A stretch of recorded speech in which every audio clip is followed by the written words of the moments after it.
Today's video is sponsored by Ren. If you're interested in learning more about the climate crisis and how to offset your carbon footprint, then check the link in the description and stick around to the end of the video.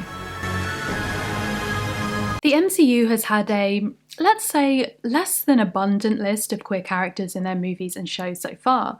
We had the abysmal cameo from straight director Joe Russo as the first confirmed queer character in the MCU in Endgame, a blink and you'll miss it moment in a group therapy session alongside Steve Rogers. There was, I guess, the missed opportunities with characters like Valkyrie and Carol Danvers, which I've spoken about in previous videos at length. They've proven time and time again that even canonical queer characters in the Marvel comics themselves did not guarantee queer representation on screen. So it came as a welcome surprise to many of us when a promo for the new Loki TV show on Disney Plus seemed to confirm one exciting element of the character from the comics, Loki's gender fluidity.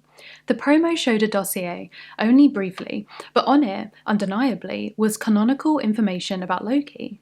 Height, alias, eye colour, and a section that said sex, and the answer had been written fluid. The fact this had been released before the show even started airing caused a predictable mix of hope and apprehension. Was this going to be a key element of the series? Actress Sophia DiMartino had been cast as a significant but unknown role in the show, and many wondered if she might be playing Loki in a female shapeshifted form. Or was this going to be, like so much of mainstream media's treatment of queerness, off-screen only, in interviews or promos, but not in the show or movie itself? For those who aren't familiar with the concept of being gender fluid, I'll briefly explain. It's worth noting that queer identities often defy a single, universally accepted definition. Two people with the same experiences or feelings might each use different words to describe themselves, and people who both use the same word to describe themselves might define it slightly differently. But the general description of the term is someone whose gender identity isn't fixed. I'm going to use the definition from the community-curated non-binary wiki for the purposes of this video. A gender-fluid individual's gender identity could be multiple genders at once and then switch to none at all, or move between single gender identities, or some other combination therein. It's an identity that can fall under both the trans and non-binary identity umbrellas. It's important here to note that gender-fluid people might sometimes alter their gender presentation, for example their clothes, makeup or hair, based on how they feel about their gender at a particular time, but they also might not. Some gender-fluid people might also use different pronouns depending on their gender identity in a given moment, meaning they might sometimes go by he, but could also go by she, they, or other pronouns. So with that in mind, let's look at the gender-fluid representation in Loki. What's up with Loki's gender? The first thing we should probably talk about is that dossier. You'll notice it said sex fluid and not gender fluid. Sex and gender are different things, with sex being more about your physical, anatomical body at birth, genitalia, chromosomes, hormones, that kind of thing. Not to open a whole can of worms here, but it's worth noting that sex is also not a binary. You can have people with a whole combination of these different attributes that don't fit neatly into one sex or another. So reading this dossier at face value, that Loki's sex is fluid, you can definitely interpret this as being about the physical ability Loki has to change his body and cell structure. In this case, it wouldn't necessarily have anything to do with his internal identity or feelings around his gender. It would be a literal description of the fluidity of his anatomy. And that fluidity is entirely linked to his alien biology. It is one of the things that sets him apart from the human characters of the MCU, even those with powers. Remember this point because we're going to come back to it later in the video. But maybe they actually meant to write gender fluid. It's certainly what a lot of people assumed it to mean when they saw it. The issue here, at least for me, is that we don't actually know, because now, or the episode had been released, we can see it hasn't come up at all either way in the show. We didn't see any particular evidence for Loki's gender fluidity on screen, and he also didn't tell any characters about it. The dossier, which was on screen for only a short amount of time, and had a lot of information to scan through, so it was easy to miss, was the only confirmation. And as I've just explained, it was itself at least a bit ambiguous. Now obviously, the author is dead, the interpretation is our sacred right as consumers of media, but I do think intention is useful in these circumstances. We can look at interviews and quotes from writers, directors and actors to see their interpretation of what they were trying to do, or the intentions they had while creating it. So let's look at some quotes from Loki head writer Michael Waldron. The first is from an interview with Collider, where the interviewer asked him to talk about how Loki's sexuality is fluid. Now, Interestingly, I went back to rewatch that interview for this video, and Kaleido edited the video in a very obvious way to cut the "uality" from the word, so it just says sex, presumably having realised that the interviewer made a mistake there. But this is interesting, right? We have this mix-up of gender, sex, and sexuality, all of which are totally different terms. Waldron answered, "I think that's canon for this character, going back to Norse mythology and everything. That's an important part of who this character is, and certainly who he represents to such a large part of the fan base and everything. So never a debate on that at all." He didn't comment on the interviewer's mix-up of sex and sexuality, whether that was out of politeness or he himself not necessarily appreciating the difference. Who can tell? But this is definitely more than we've gotten from a lot of mainstream blockbuster media coming out of Hollywood. We're used to seeing out-and-out denials, or at the very least avoiding the question, so this is something, right? We also have this quote from Waldron in another interview, this time with Inverse. "I think that is best experienced in the show, as opposed to me, a cis straight white guy, giving clunky answers about it." It's very interesting to me, this awareness of his own distance from the subject as a cis straight dude. But he's then asking us to experience it in the show that he wrote with some other cis writers. A show he wrote for a cis director, around a cis actor. Like, where was the gender fluid person stepping in here to insert some mysterious thing we would see on screen that the writer couldn't explain in person? In the same interview article with Inverse, Hiddleston also commented on Loki's gender. "It's always been there in the comics for some time, and in the history of the character for hundreds, if not thousands of years." Which, yeah, Tom, you're right. So let's talk about that, shall we? Loki's gender in mythology. Loki is a god in Norse mythology. He's mostly commonly seen as male, but there are a number of stories where Loki is transformed into a woman or associates with traditional women's activities or magic. Is this just the typical hijinks and interference one might expect from a god associated with trickery and mischief?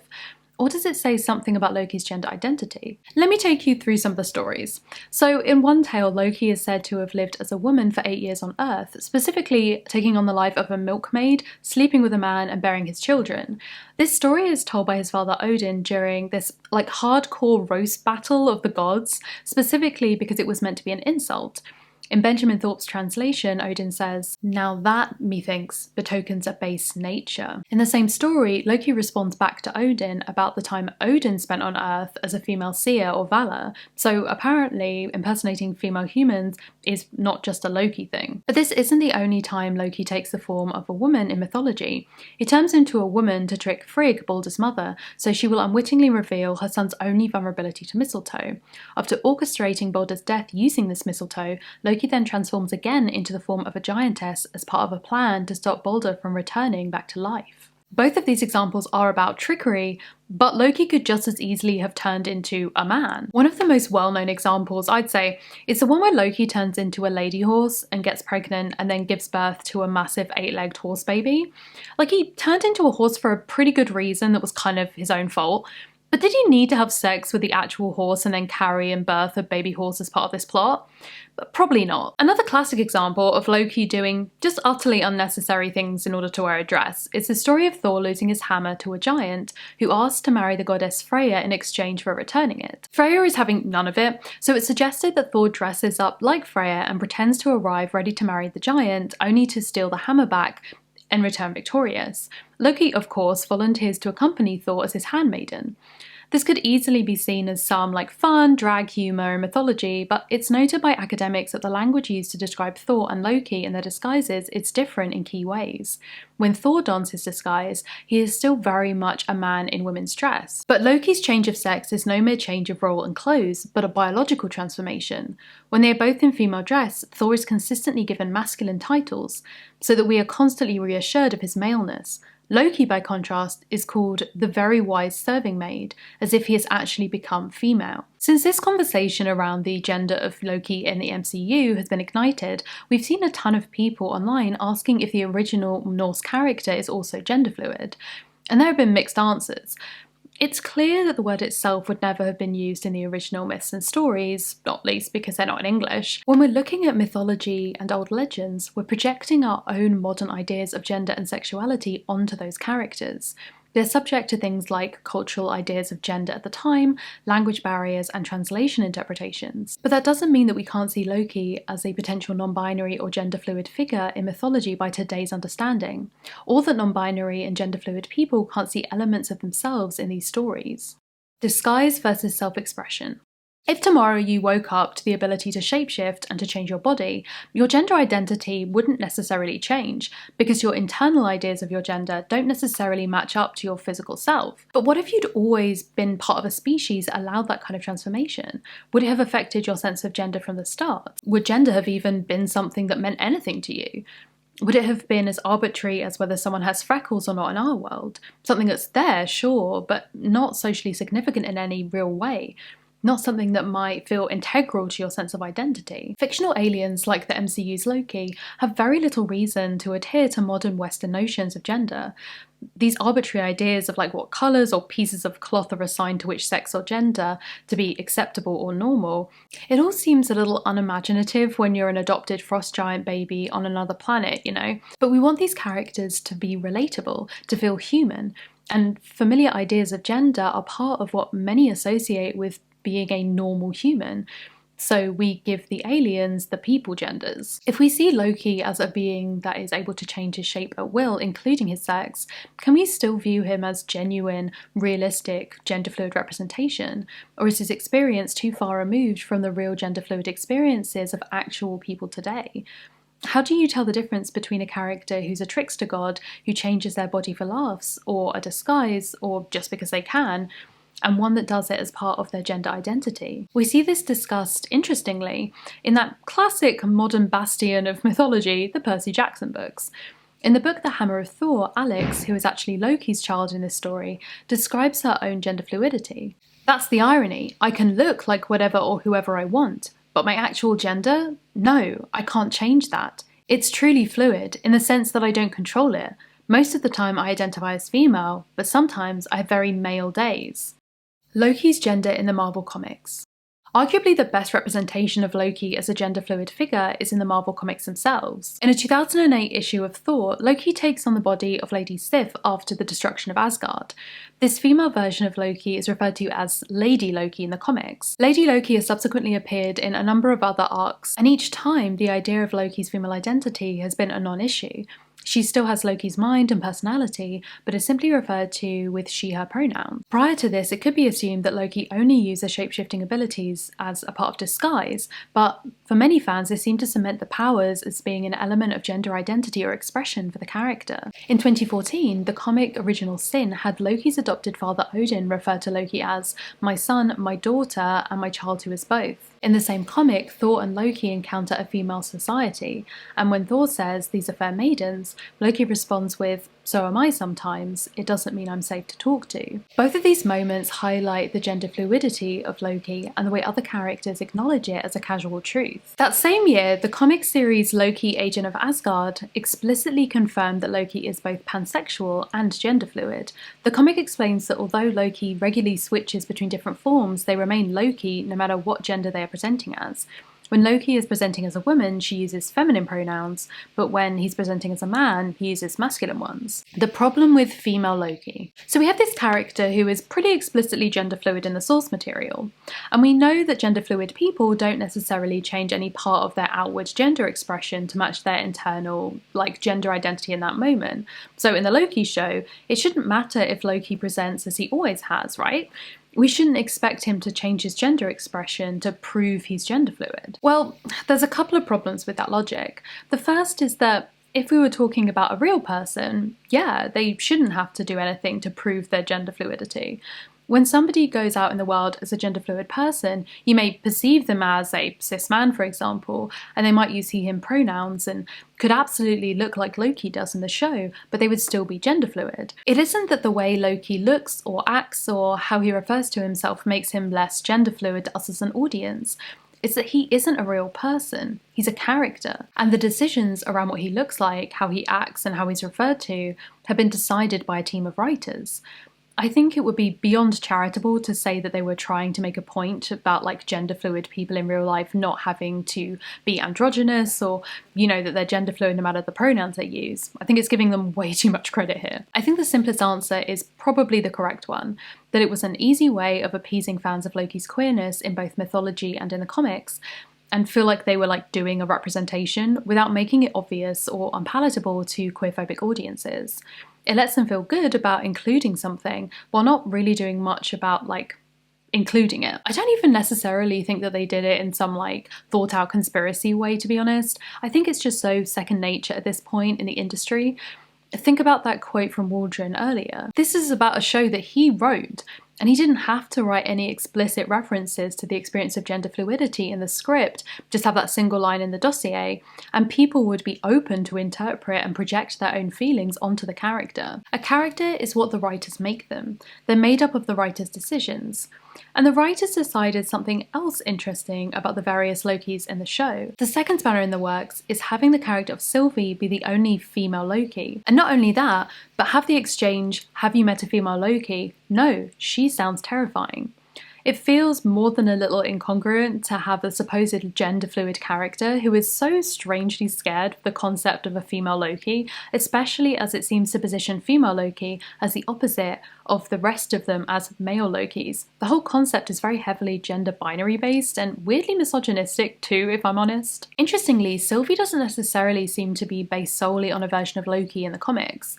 Although early rumours assume the actress will be playing Lady Loki, her name and powers are more based on the second Enchantress, Sylvie Lushton, a teenager that was given magical powers by Loki. Her background in the show seems markedly different from the other Loki variants. She has no trauma from her adoption, for example, and never even mentions Thor. It removes her from the Loki we know by more than just gender. Potentially, this was to make the Loki-Sylvie romance less weird for some people by not reminding them that, like, they're essentially the same character with the same family, which has a little bit of like an incesty vibe for some people. She also has a very different personality, with almost none of the boastful lightness and humour we're used to from Loki. Most of the other Loki variants, even those not played by Hiddleston, have that sense that they're all meant to be versions of the same character. But honestly, if I didn't know Sylvie was meant to be a Loki variant, I never would have guessed. Because of this strange attitude towards a female Loki, many have instead interpreted the sex fluid remark to be about Lokis in general. One Tumblr user remarking, "Gender fluid doesn't mean that somewhere in the vast multiverse there's a version of you that's not your same gender, but that your gender as a specific individual is fluid. If the Loki variants had been like, 'We're all females sometimes, right?' and Loki had answered, 'Yeah, but a Loki that's female presenting the majority of the time,' or something along those lines, that would have been way better. I feel as if they'd just used Loki's gender fluidity to introduce a female variant so they could pair them up and then absolutely forget about it." Is Loki good representation? As you may already have guessed, the response from gender fluid fans and critics has been pretty mixed about the TV show. Some have felt truly seen by the inclusion of Loki's gender fluidity, while others say it's not enough to have what is essentially representation in name only. I was messaged by someone who wants to remain anonymous. They're exploring their identity, but right now they think they identify most with gender fluid, and they said, "For me, this series and this Loki-Sylvie dynamic was hugely affirming. To see two people who are the same person, one presenting female and the other male, I'd already been exploring my gender for a while, but that was a real, 'oh shit, that's me' moment for me. I feel able to use that image as a representation of my own gender identity as I explore it, and that helped me to move along my path a little bit. Of course, that's just how I saw it through my own experience, but it's something I'm grateful for." There was a similar sentiment expressed by LD Lipinski in their Medium article. Loki finally goes beyond the binary, which was written after episode 3 aired. The introduction of Sylvie, a femme Loki, whom none of the rest of the characters question as being a Loki, made this even better. It was indisputable.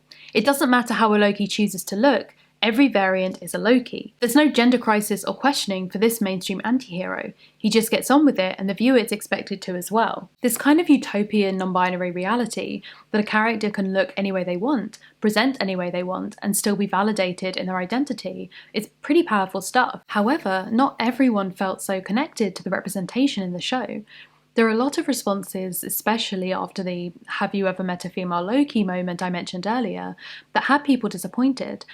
Some see it as a cynical cash grab. Stacey Henley in the Game.com writing, the showrunner has come out, ironically, and admitted that Loki's queerness won't be addressed or acknowledged beyond that one conversation. Nothing is ever able to go deeper into what it means for said character to be queer, what trauma and euphoria has shaped them, how it influences their view of the world, or how it influences the world's view of them. They're not characters once they come out, they're products. Slap a pride flag on them and put them on the shelf like a bottle of Coca-Cola. Some have suggested ways the show could have acknowledged Loki's gender fluidity in the script itself, even in a one-line, subtle way. Twitter user Star of Asgard suggested the line, "It varies from moment to moment," for how they could have been explicit about Loki's gender fluidity in dialogue in the show without going into a big gender crisis moment, reusing his iconic line from an earlier film to respond to a question about his gender. There are definitely various queer metaphorical readings you could make of Loki, the TVA and the time loop punishment as a kind of conversion therapy, plucking those that deviate from the natural norm out of the sacred timeline, which is then revealed to be a sham, for example. But just because you can see the reading doesn't mean it was deliberately put there by the mouse. Don't get me wrong, I am so ready to see gender fluid representation in this kind of high budget show. But there's part of me that's not super excited to see what a team that potentially mixed up sex, gender and sexuality would do with an attempt at in-depth and realistic gender fluid representation. And this isn't the first time we've seen an alien character with a non-binary gender presentation or identity. In fact, it's far from the first time, to the point where it's a known trope that has become a bit of a meme in the community. Non-binary representation often comes in the form of aliens, robots, or other non-human entities. Loki is functionally a human being with powers. Without knowing his backstory, he's pretty indistinguishable from the other human superheroes in Marvel. But the history and implications of this trope means he's part of a long legacy. The non-human non-binary trope. To quote the incredible Light of My Life TVTropes.com, non-human non-binary refers to any non-human character or group of characters that do not identify as exclusively male or female. They may identify as both or neither of these, or as different genders at different times. They may be aliens who have a completely different, if any, concept of gender as we understand it, or they may be totally absent of biological sex or natural gender tendency, such as robots. Some of these characters are indicative of an entire alien race, with the gender fluidity or non-binary concepts of gender being the very thing that's meant to make them seem alien. The Jedi in Star Trek The Next Generation, for example, are an androgynous species who claim to have evolved beyond gender, but there are Jedi who feel connected to the idea of either a male or female identity, rather than a gender-neutral one. These individuals are seen as being sick and must hide their identities for fear of... You can see where this is going, right? Like, it's an offense in their society, it results in conversion therapy.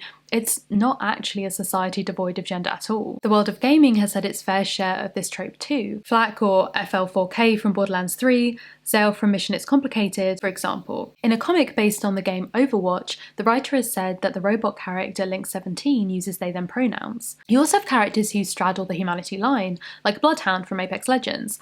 You might assume that they're human, but they're so completely covered and faceless in the way that only the robot character is that you can't really be sure. They're described on the official site with the sentence, "Their identity is a mystery wrapped in layers of rumours." So not necessarily literally a robot or alien, but still walking this tightrope of othering. The character of Yivo in Futurama is a planet-sized alien with no gender who begins dating all people in the universe at once. Some have said that Yivo may have been the first non-binary character defined as such in animated history, having featured in a Futurama movie in 2008. Interestingly, there's a cell-like creature in the same movie who says, "Yivo makes me feel sexy and I'm asexual." It's unclear whether this is meant to be like the way that asexual is used now, or if it's a reference to asexual reproduction. Either way, it's another one for the queer non-human list. Now on the surface, this is just a fun little trend we might notice, right? Like, ooh, interesting, very sci-fi, very cool. But there's something running deeper here. And it's about the question of what we see as human. Because a lot of these elements of representation won't come from a desire to represent non-binary or gender-fluid characters, but instead a desire to make a non-human character as non-human as possible, to make them strange and different and alien. And having them be non-binary is one of those tactics, because it's part of the way that non-binary people are often perceived. This then becomes a bit of a vicious cycle. If most or all non-binary representation that people see is in human characters, it doesn't exactly do much to change the attitude. It has the potential to be incredibly othering, making characters seem less human, feeding into the idea of them being mysterious, strange, or unknowable, and ultimately emphasizing them as being hard to relate to on a fundamental level. Conceptualizing a person or group as other is a process explored in areas like philosophy, sociology, and literary criticism. It describes the way that someone might see elements of their own identity and what is normal in a social group or culture, and notice differences with people who don't fit that norm. This can then affect how that person perceives, treats, or interacts with this other. The ability to create a sense of otherness that affects people on a societal level is all about power and privilege. At its extremes, othering can lead to an attitude that a group is less human or less deserving of equality or respect than the more powerful or accepted in-group. A very similar phenomenon happens with asexual representation. I'm actually going to talk about that in another video very soon, but it's worth mentioning here because it ties in with the idea that people with these identities are lacking something that is the gap between humanity and the not quite human. Now, this trope isn't always necessarily a negative thing. We've seen over the years how it's been used by non-binary creators as a symbolic demonstration of the internal conflict of feeling different, isolated, or othered in a cisnormative society. Taking a trope and using it to explore your own experiences is nothing new. We've seen it in the reclaiming of villainous queer characters, for example. We also have examples like many of the alien gem characters in Steven Universe that show how it can be used to slip symbolic explorations under the radar of potential censorship, especially in children's media. Steven Universe is a Cartoon Network series created by a non-binary bisexual showrunner, Rebecca Sugar, that focuses around the adventures of a group of alien gems and their young friend Steven. There have been criticisms of Steven Universe for the non-human nature of their queer characters, but also supporters who point out that it's a way of getting around censorship, and also the inclusion of Shep, a non-binary character in the franchise who is not a gem but a human. Shep, however, is only present in one episode of the show Steven Universe Future from 2018. So it's far outweighed by the non-human representation in the show. So how does this trope play out in other shows? The scope of the trope.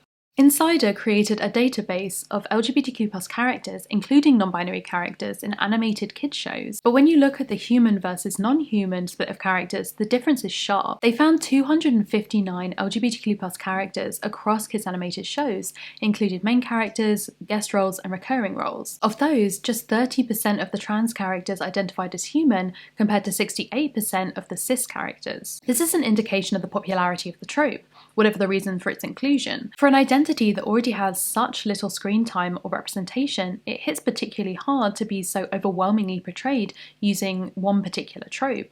But is representation that uses this trope always lacking? There is absolutely a difference between portraying an identity metaphorically as representation and having the portrayal be a realistic experience.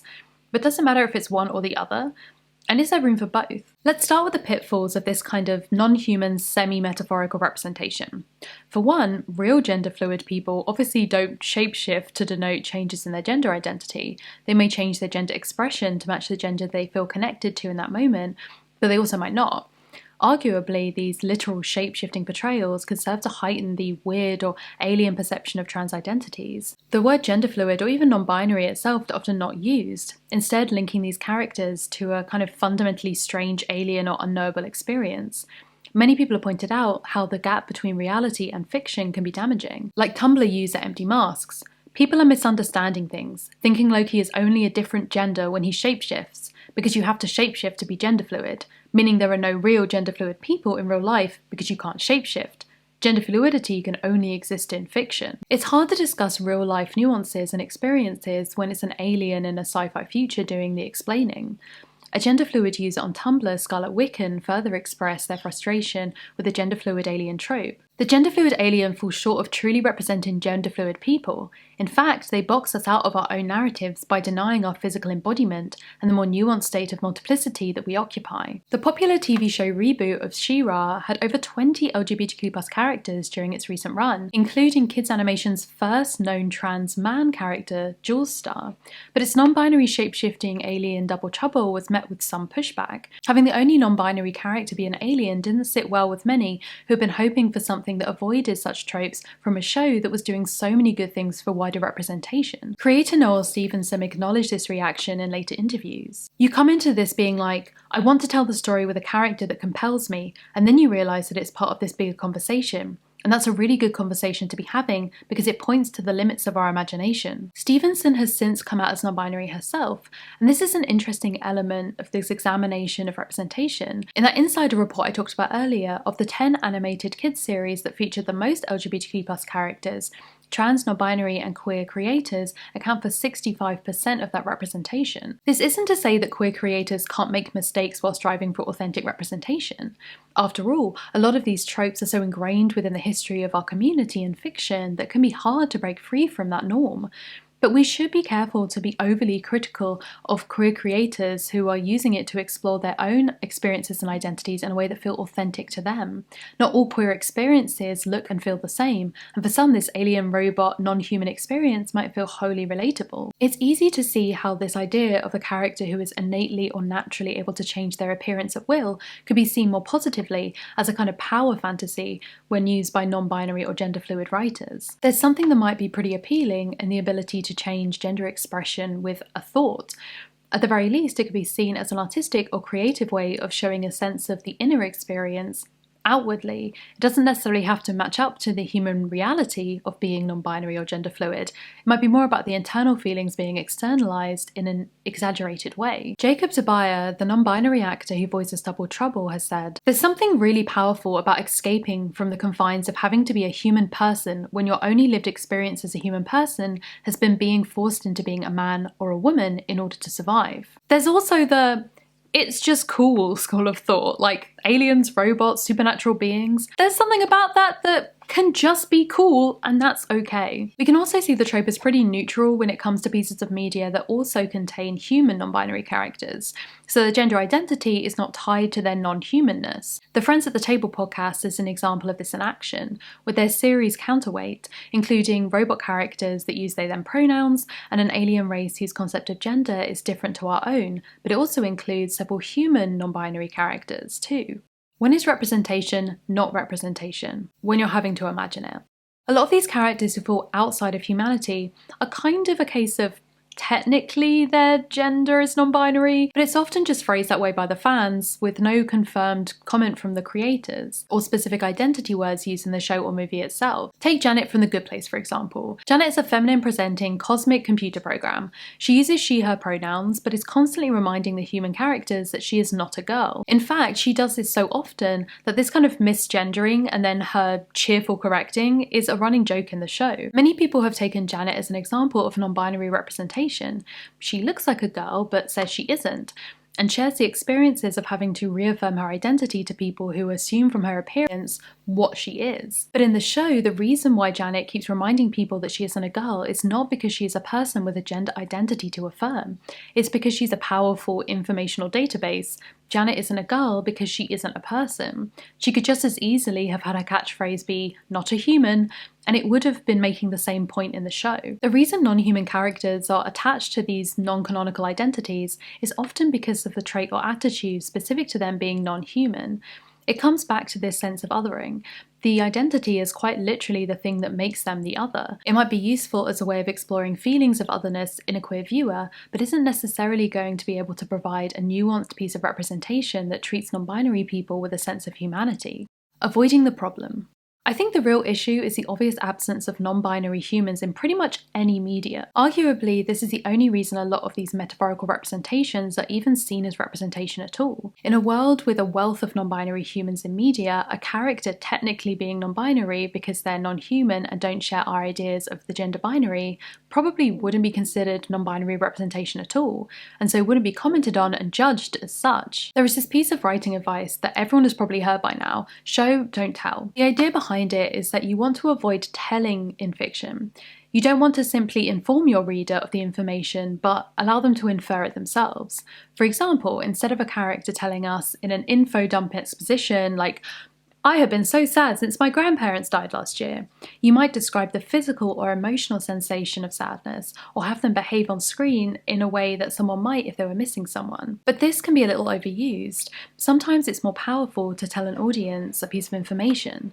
Sometimes the budding tears don't need to well up in the narrator's eyes as their throat closes around a suppressed sob. Sometimes they can just say that they are sad. This is especially true of queer representation, and right now I think it's vital to clear and authentic representation that we both show and tell. We don't want to be an after-school special where we have to explain everything for an audience, but for mainstream audiences, you kind of still have to give them something so that they don't ignore or miss it, like they might have done with the Loki dossier. Telling an audience a character identifies a certain way is great, and showing them how that identity affects them is also great. If you just do the first, it could feel like hollow representation, and if you only do the second, you might end up falling into the territory of queerbaiting. There are often differences between representation that is successful in how it explains and explores an identity to the outside world, and representation that is successful in how it makes people with that identity feel understood, seen, and respected. But you can, and maybe should, be successful